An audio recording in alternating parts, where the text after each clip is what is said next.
At 32, Marcus had no savings, no plan, and no future he could believe in. Every night, while the rest of the world was clocking out, Marcus was just beginning his shift. 8 p.m. One by one, the fluorescent lights of a warehouse flickered on in the dark, and Marcus's day started there. In the silence, in the cold, in the dark. He walked the same empty corridors, watched the same CCTV screens, survived the same long nights on the same bad coffee. 32 years old. A bank account that never seemed to fill, a body that never seemed to rest, and no plan he could call a future. Then one day, nothing dramatic happened. No big opportunity knocked. No one handed him a break. What changed Marcus's life was the smallest possible decision. A habit that began at 5 o'clock in the morning. And inside those early mornings, God began quietly rebuilding a life that had almost given up on itself. Marcus worked the night shift at a logistics warehouse on the outskirts of Dallas. In at 8 p.m. Out at 6 inches the morning. The work itself was not hard, but the life around it was exhausting. Sleep through the day, work through the night. Wake up too tired to do anything else. Repeat. His apartment told the whole story. A sagging mattress, a light that flickered before it died. Laundry piled on the floor. Bills stacked on the desk, unopened. Every morning when he got home, the same question followed him to bed. How long am I going to live like this? It was not that he had no dreams. As a boy, he used to tell his mother, "Mom, one day I'm going to make something of myself. I'll take care of you, I promise." But as the years passed, those words became harder to believe. Because poverty does not only empty your wallet, it quietly reaches into your chest and erases the sentence, "I am capable of more." Then came a winter morning that broke him open. His sister called. Their mother had collapsed. Marcus took the bus straight to the hospital, still in his work clothes, running on no sleep. When he walked into the room, his mother was lying there, pale and small. He sat beside her and took her hand. It was a rough hand, worn thin, a hand that had worked for this family for as long as he could remember and never once rested. She opened her eyes, slowly. "Marcus." He lowered his head. "Mom, I'm sorry. I still haven't done anything. I'm still nothing." She shook her head, slowly, firmly. "Son, I don't need you to be rich. I need you to stop giving up on your own life. Don't let the time God gave you just slip away. Find a path. Pray. Keep learning. Get back up." Marcus could not speak. He left the hospital while the sky was still dark. 5 inches the morning. The cold air hit his face. He sat down on a bench outside the entrance and, for the first time in years, he prayed like he meant it. "God, I don't know how to change my life. I don't even know where to start. But I don't want to keep living like this. Wake me up. Show me the way." On the bus back to the city, Marcus sat next to a man he had never seen before. Neat clothes, a worn Bible, a small notebook, a pen that kept moving. Something made Marcus want to ask, "Sir, what are you writing so early in the morning?" The man looked up and smiled, "Getting my day in order before the day gets me." His name was Raymond, a Christian businessman who ran a small company in the area, quietly successful, unhurried. Marcus did not plan to tell him anything, but somehow he told him everything. The night shift, the warehouse, his mother in the hospital bed, the question that would not leave him alone. How does a person like me actually change? Raymond listened without interrupting. Then he said, "Marcus, life does not change all at once, but when the first hours of your day change, the direction of your life can change."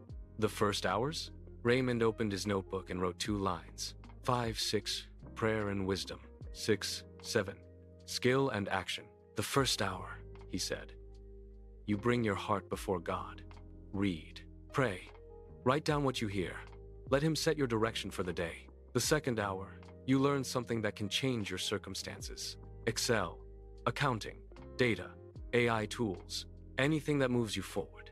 It does not matter what you start with. What matters is that every single day, at the same time, you plant a seed in your future." Marcus was quiet for a moment. "Do you really think that works?" Raymond nodded. 2 hours a day. That is 730 hours a year. While most people sleep through that time, you will be building a different life. The first 7 days will feel impossible. By day 21, it becomes a habit. By day 90, you will look in the mirror and not quite recognize yourself. For Marcus, 5 a.m. was no longer just a time on the clock. It became the place where his future began. The next morning, Marcus set his alarm for 5 a.m. When it went off, he could barely move. His body weighed 1,000 pounds. His eyelids felt like stone. But he sat up on the edge of his bed and said the smallest prayer he knew. God, just help me get through today. He put his phone across the room. For the first hour, he opened his Bible. He prayed. He wrote down 3 things he was grateful for, and 1 thing he was asking God to change. For the second hour, he opened his laptop. He did not know where to start.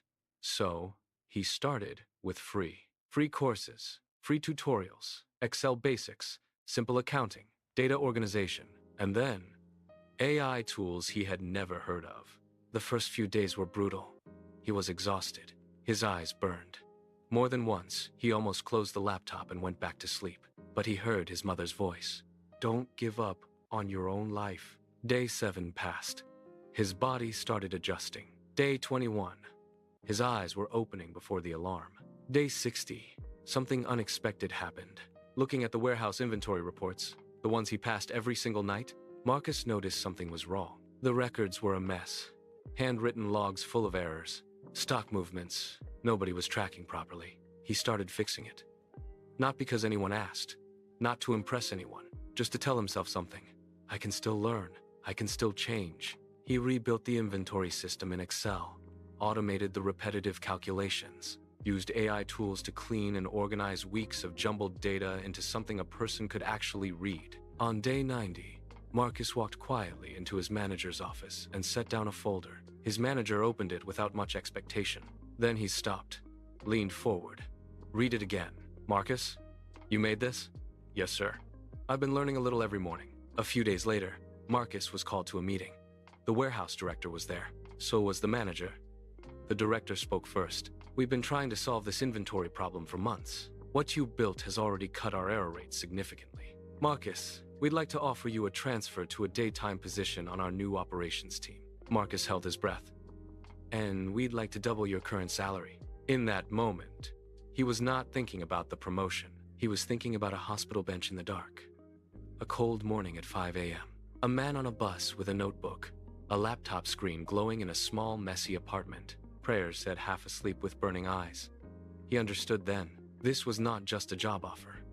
This was the door that had always looked like a wall, finally opening. 1 year later, Marcus led the operations data team at that same company. He brought his mother to the city so she could get the care she deserved. But the most important change was not the title. It was not the salary.